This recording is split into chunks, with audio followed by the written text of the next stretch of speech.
ನಮಸ್ಕಾರ ವೀಕ್ಷಕರೇ, ನಿಮಗೆಲ್ಲರಿಗೂ ನನ್ನ ಯೂಟ್ಯೂಬ್ ಚಾನಲ್ಗೆ ಸ್ವಾಗತ. ನಾನಿಲ್ಲವೇ ನಿನ್ನ ಜೊತೆಯಾಗಿ 2ರ ಪ್ರೊಮೋ. ಅವಳಿಂದ ಕಣ್ತೆಗೆಯದೆ ಆ ಯುವಕ ಹೇಳಿದ, ಅದೆಂತಹ ಲೆಕ್ಕ ರೀ ನಿಮ್ಮದು? ನಾನು ನಿಮ್ಮ ಜೊತೆ ಅಲ್ಲಿವರೆಗೂ ಬರೋಲ್ವಾ?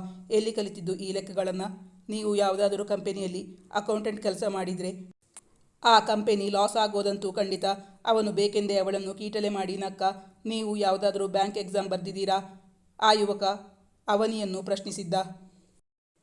ಪಾಪ ಅವನಿ ಎಕ್ಸಾಮ್ ಬರೆದಿದ್ದಳಲ್ಲ, ಅವನೇನಾದರೂ ಕೆಲಸ ಕೊಡಿಸುವನಾ ಎಂದು ಅವನು ಅವಳಿಗುತ್ತರಿಸಿದ್ದ. ನಾನು ನಿಮಗೆ ಕೆಲಸ ಕೊಡೋಕೆ ಅಲ್ಲ ರೀ ನಿಮ್ಮ ಹತ್ರ ಕೇಳಿದ್ದು, ನಿಮಗೆ ಬ್ಯಾಂಕಲ್ಲಿ ಕೆಲಸ ಸಿಗದೇ ಇರಲಿ ಅಂತ ಹೇಳ್ತಾ ಇದ್ದೀನಿ. ಯಾಕೆಂದರೆ ಹೀಗೆ ಲೆಕ್ಕ ಮಾಡ್ತಾ ಹೋದರೆ ಬ್ಯಾಂಕ್ನಲ್ಲಿ ಕೆಲಸ ಮಾಡ್ತೀರಿ ಅಂದರೆ ಅಲ್ಲಿ ದುಡ್ಡಿಟ್ಟೋರ್ನ ಆ ದೇವರೇ ಕಾಪಾಡಬೇಕು. ಸದ್ಯ ಆ ಬ್ಯಾಂಕ್ನಲ್ಲಿ ನಿಮಗೆ ಕೆಲಸ ಸಿಗೋದು ಬೇಡ, ನಾನು ದುಡ್ಡು ಇಡೋ ಹಾಗಾಗುವುದು ಬೇಡಪ್ಪ ದೇವನೇ. ಅವನು ಬೇಕೆಂದೇ ಅವಳನ್ನು ಕುಚೋದ್ಯ ಮಾಡಿ ನಕ್ಕಾಗ ಅವಳ ಮುಖ ಅವಳು ಉಟ್ಟ ಸಾರಿಗಿಂತ ಕೆಂಪಾಗಿತ್ತು. ಮುಖ ತುಸು ಬಾಡಿತು. ಅವನು ನಸುನಕ್ಕ. ಅವಳನ್ನು ರೇಗಿಸಿ ನಗಿಸಿ ಹೇಳಿದ, ಸಿಹಿ ನೆನಪು ಇಟ್ಕೊಂಡು ಹೋಗೋಣ ಅಂತ ಅಷ್ಟೇ. ನೀವಿಳಿತ ಹೇಳ್ತೀನಿ ಎಷ್ಟು ದುಡ್ಡು ಕೊಡಬೇಕು ಅಂತ. ಮೀಟರ್ ಚಾರ್ಜ್ ನೋಡಿ.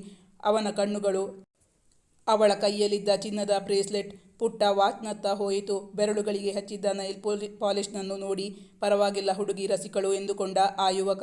ಅವಳಿಗೆ ಹೋಗಬೇಕಾದ ಜಾಗ ತಲುಪಿದಾಗ ಆಟೋದವನು ನಿಲ್ಲಿಸಿದ. ಅವಳು ಆಟೋದಿಂದ ಇಳಿದಳು. ತುಂಬ ಥ್ಯಾಂಕ್ಸ್ ಒಬ್ಲೈಜ್ ಮಾಡಿದ್ದಕ್ಕೆ. ಎಷ್ಟಾಯ್ತಪ್ಪ?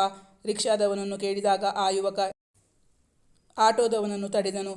ಅವಳಿತ್ತ 100 ರೂಪಾಯಿ ಅವಳ ಕೈಗೆ ತುರುಕಿ, ಹೋಗೋಣಪ್ಪ, ಅವರ ದುಡ್ಡು ನಾನೇ ಕೊಡ್ತೀನಿ ಎಂದು ಹೇಳಿದಾಗ ಅವನ ಕೈಯ ಒರಟುತನದ ಬಿಸಿಯಾದ ಸ್ಪರ್ಶದ ಅನುಭವವಾದಾಗ ಅವಳಿಗೆ ಒಮ್ಮೆಲೇ ರೋಮಾಂಚನವಾದಂತಾಯಿತು.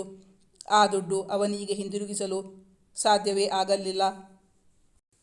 ಮೊದಲ ಪರಿಚಯವಾದರೂ ಆ ಯುವಕ ಅವಳ ದುಡ್ಡನ್ನು ಸೇರಿಸಿ ತಾನೇ ಕೊಟ್ಟಿದ್ದ. ಅದಕ್ಕೆ ಕಾರಣವೇನು? ಆದರೆ ಈ ಸಂಚಿಕೆಯನ್ನು ಇವತ್ತು ಹಾಕ್ತೀನಿ, ಇಲ್ಲಾಂದರೆ ನಾಳೆ ಹಾಕ್ತೀನಿ. Thank you for watching.